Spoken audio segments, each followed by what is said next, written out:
Hello बच्चे, तो आज मैं आप लोगों को 10th क्लास का जो है वो इकोनॉमिक्स कराने जा रहा हूँ। चैप्टर का नाम है मनी एंड क्रेडिट। तो बच्चे मैं आपको जैसा कि बताया था कि मैं जो है सारे सब्जेक्ट पढ़ाने जा रहा हूँ और आपको जिस सब्जेक्ट में जो भी प्रॉब्लम है वो आप कमेंट बॉक्स में लिख सकते हैं या मुझे व्हाट्सअप कर सकते हैं। और मैं वो चैप्टर आपको बिल्कुल क्लियर करूंगा, चाहे वो कोई भी हो, 10th का हो, 9th का हो, 8th का हो, 7th का हो, कोई भी हो, और 11th 12th जो भी हो, अकाउंट से रिलेटेड सब्जेक्ट जो भी हो, तो वो आप 11th 12th से भी भेज सकते हो। ठीक है, चाहे वो बीएसटी हो, इकोनॉमिक्स हो, ईपीएस हो या इंग्लिश हो, जो भी हो आप भेज सकते हो। तो अभी मैं आपको मनी एंड क्रेडिट पढ़ाऊं। ठीक है, तो बच्चे इसमें दो पॉइंट है, पहला है मनी और दूसरा है क्रेडिट। ठीक है, तो सबसे पहले आपको मनी के बारे में समझना जरूरी है, उसके बाद आपको क्रेडिट के बारे में समझना है। तो बच्चे अगर हम थोड़े से आप अपर क्लास में जाओगे यानी कि ग्रेजुएशन में जाओगे तो वहां पे मनी का डेफिनेशन हो जाता है कि money money money money is sweeter than Honey. And दूसरा हो जाएगा कि money is what money does, मतलब मनी वही है जो मनी करता है। मतलब आप यूं समझ सकते हो कि मनी सब कुछ है। ठीक है, लेकिन ये सॉल्यूशन जो है, ये डेफिनेशन जो है वो बिल्कुल सटीक नहीं बैठता, क्योंकि जब हम इकोनॉमिक्स पे आते हैं तो इकोनॉमिक्स का डेफिनेशन ये कहता है कि economics is the science of welfare and wealth, यानी कि ये दोनों का साइंस है, वेलफेयर का भी और वेल्थ का भी। तो हमें दोनों को ध्यान में रखना होगा। अगर हम ये समझ लें कि मनी इज एवरीथिंग, फिर तो लोग एक दूसरे को पहचानने से इनकार कर देंगे, सिर्फ पैसे के पीछे भागेंगे। तो हमें वो नहीं समझना। लेकिन आप वो छोड़ो, अभी बात है कि अगर हम इमेजिन करते हैं उस टाइम का कि जब मनी नहीं था, ठीक है, तो हमें उस टाइम का इमेजिन करना है कि मनी नहीं था तो फिर दुनिया कैसे चल रहा था। लोगों के बीच में मतलब चीजें एक्सचेंज तो उस टाइम भी हो रहा होगा, लोगों को नीड उस टाइम भी हो रहा होगा, तो फिर कैसे हो रहा होगा। तो बच्चे जिस टाइम में मनी नहीं था उस टाइम में क्या चलता था, तो उस टाइम में चलता था बार्टर सिस्टम। क्या चलता था? Barter system. अब ये बार्टर सिस्टम क्या होता है वो आपको समझना जरूरी है। अब बार्टर सिस्टम क्या है कि जैसे कि आपको किसी और चीज की जरूरत है और आपको आपके फ्रेंड को किसी और चीज की जरूरत है, तो आप क्या करेंगे, उसको वो चीज दे देंगे और बदले में वो आपको दूसरा चीज दे देगा। ठीक है, जैसे कि आप जो है आप एक लड़की का नाम है स्वीटी, ठीक है, उसको डेयरी मिल्क चाहिए, उसको डेयरी मिल्क चाहिए, ठीक है, और उसकी फ्रेंड है पिंकी, जिसको की टेम्पटेशन चाहिए। लेकिन इसके पास टेम्पटेशन है, इसके पास डेयरी मिल्क है, तो वो क्या करेंगे, एक्सचेंज कर देंगे, ये इसको दे देंगे और ये इसको दे देंगे। इस सिस्टम को कहेंगे बार्टर सिस्टम। ठीक है, अब अगर आपको और भी थोड़ा अच्छे से समझना है तो आप यूं समझ लो कि अब ये डेयरी मिल्क और टेम्पटेशन की बात तो मॉडर्न की बात हो गई, इससे आप, लेकिन आपको ऐसे नहीं, आप ये समझ लो कि अगर एक को जरूरत है राइस की, ठीक है, और दूसरे को जरूरत है सूज की, ठीक है, एक को जरूरत है राइस की और दूसरे को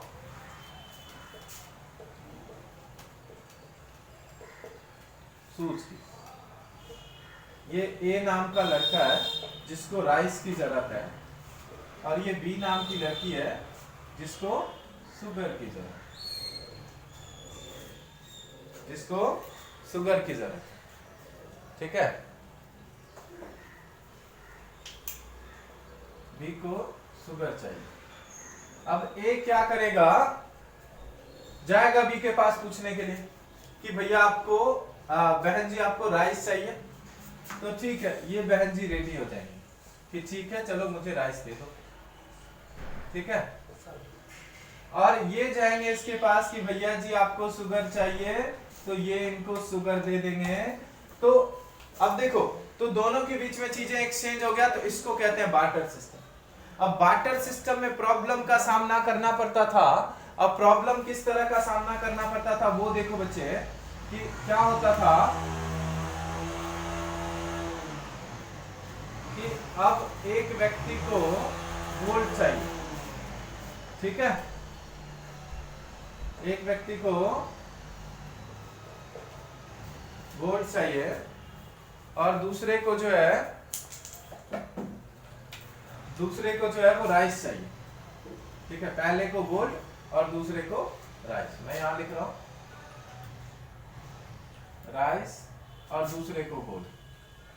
अब ये इसको राइस दे रहा है और वो उसको गोल्ड दे रहा है। तो अब आप एक चीज समझो कि राइस का और गोल्ड में बहुत ज्यादा फर्क है। राइस की प्राइस और गोल्ड की प्राइस में काफी ज्यादा डिफरेंस है। अगर हम इसके बदले 1 किलो राइस दे रहे हैं और सामने वाले से गोल्ड ले रहे हैं, मतलब क्या हुआ कि सामने वाले को हम ठग ही रहे।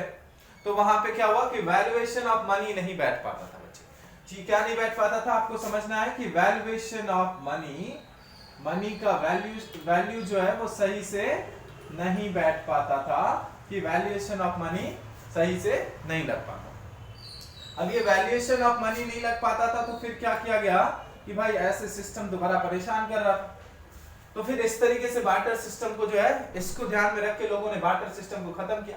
और बार्टर सिस्टम में एक चीज और होता था कि अब हमें अगर राइस चाहिए तो हमें पूरे मोहल्ले या विलेज में घूम घूम के पूछना पड़ेगा कि भैया किसी के पास राइस है तो मुझे राइस दे।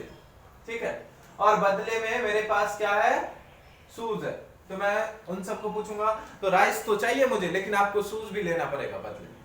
ठीक है, तो ऐसे मिलना जो है वो मुश्किल हो जाता था, बहुत ही तरह का परेशानी हो जाता था।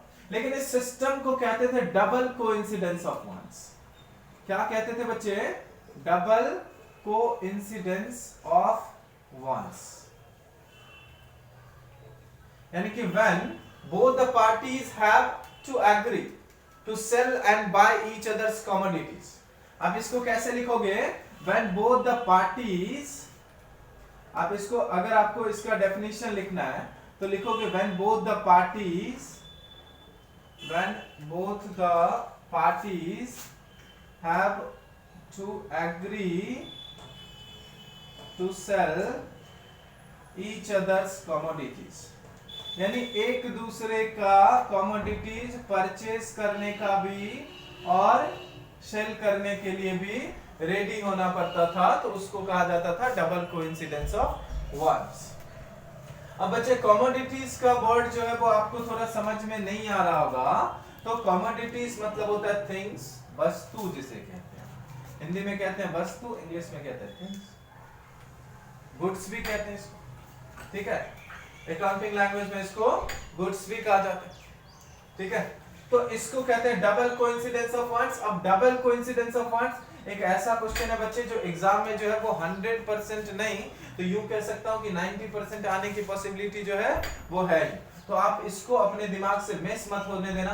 बहुत ही इजी है कि when both the parties have to agree, मतलब जब दोनों को एग्री होना पड़ता है, तैयार होना पड़ता है कि चलो भाई ठीक है हम रेडी हैं एक दूसरे का कमोडिटी लेने के लिए। ठीक है, तो वहां पे जो है वो परेशानी आपको नहीं होगा। तो when both the parties have agree to sell and buy each others commodities, जब एक दूसरे का कमोडिटी लेने के लिए तैयार है तो भैया उसको कहेंगे डबल कोइंसिडेंस ऑफ वंस।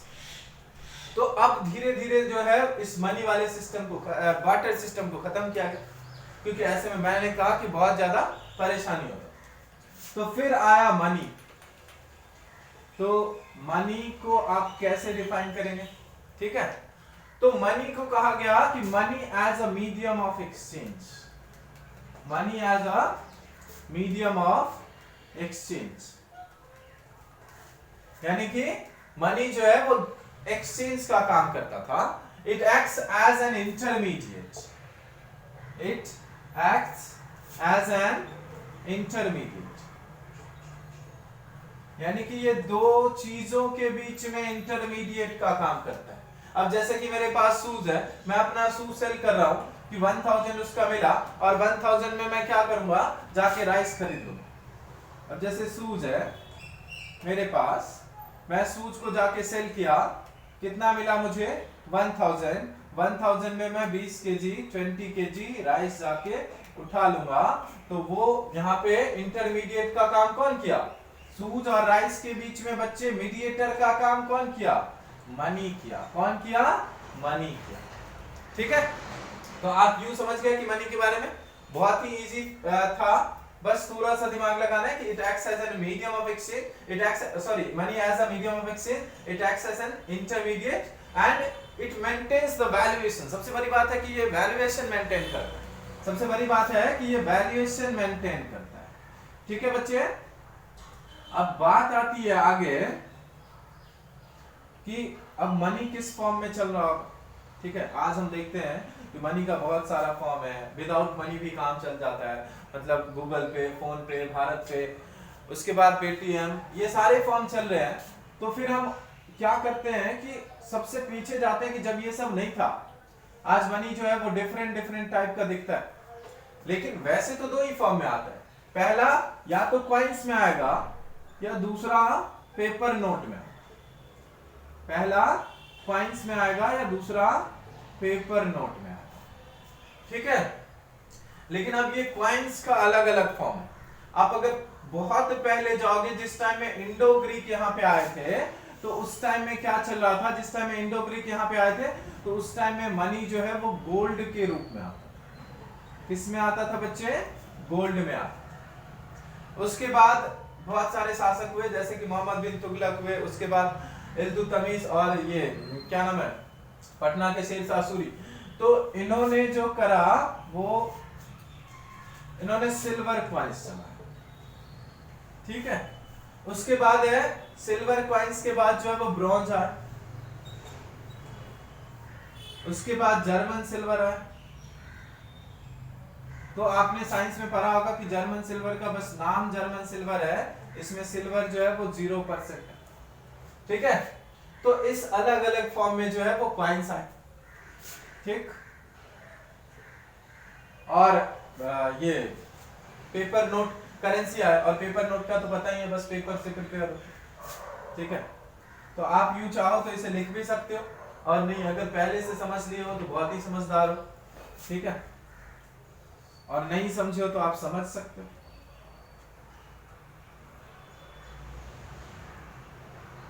तो मनी के बारे में समझ गए आप कि मनी क्या है। ठीक है, अब क्या होता है कि बहुत बार जो है,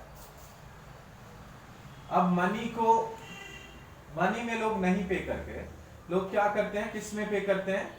चेक में पे करते हैं, एक दूसरे को चेक में पे करते हैं। ठीक है, अब चेक में जब पे करते हैं तो क्या होता है ना कि यहां पे वन पार्टी जो है वो दूसरे पार्टी को ऑथराइज करती है कि आप इसे यूज कर सकते हो या ले सकते हो। तो एक पार्टी ने दूसरे पार्टी को क्या कहा? चेक दे दिया। अब चेक के बारे में सभी जानते होंगे, अगर नहीं कोई बच्चे जानते होंगे तो वो देख सकते हैं कि आप चेक जो है वो किस टाइप का होगा। जैसा कि आपको दिख रहा होगा कि चेक जो है वो इस तरह का दिख जाएगा। ठीक है, तो अब बात होती है कि हम चेक के बारे में, तो आप क्या लिखोगे कि a persons accounts, a cheque is a paper instructing, a cheque is a, आप इसको डिफाइन करोगे, a cheque is a paper instructing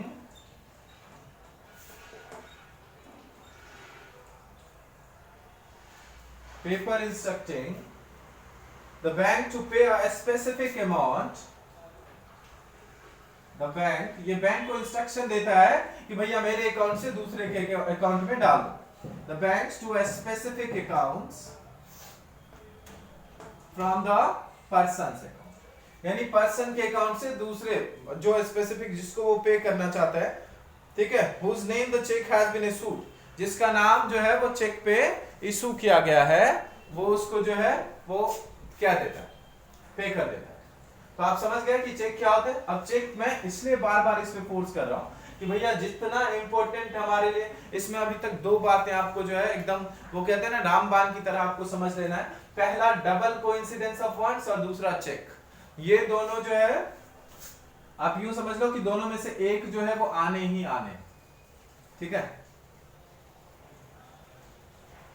तो आप जो है अब इतना जो है इसमें समझना आपके लिए जरूरी था। अब आगे क्रेडिट के बारे में समझाऊंगा। क्रेडिट में बस थोड़ा सा पॉइंट आपके लिए रह रहा है, वो आपको मैं नेक्स्ट वीडियो में बताऊंगा। लेकिन सबसे पहले ये समझना जरूरी है कि आप क्या करो इन जो भी मैं चीजें आपको पढ़ा रहा हूं अपने फ्रेंड के बीच में, ताकि आपको जो मिल रहा है वो अपने फ्रेंड के साथ भी शेयर करो। ठीक है ना? कहते हैं ना कि एक सच्चे दोस्त जो है वो दोस्त के साथ रहते हैं हमेशा। तो आप अपने दोस्त के साथ हमेशा कैसे रह सकते हो? उनके साथ अपनी ये वीडियो शेयर करके, अपने नॉलेज शेयर करके जो है आप उनको बता सकते हो। और आपको भी जिस चीज में जहां पे भी डिफिकल्टीज मालूम पड़ते हैं तो वहां पे आप क्या कर सकते हो, मुझे या तो व्हाट्सएप कर सकते हो या कमेंट में लिख सकते हो, तो मैं आपको वो समस्या का जो है वो हल कर दूंगा। ओके बच्चे, तो अब हम आगे का जो है वो नेक्स्ट वीडियो में पढ़ेंगे।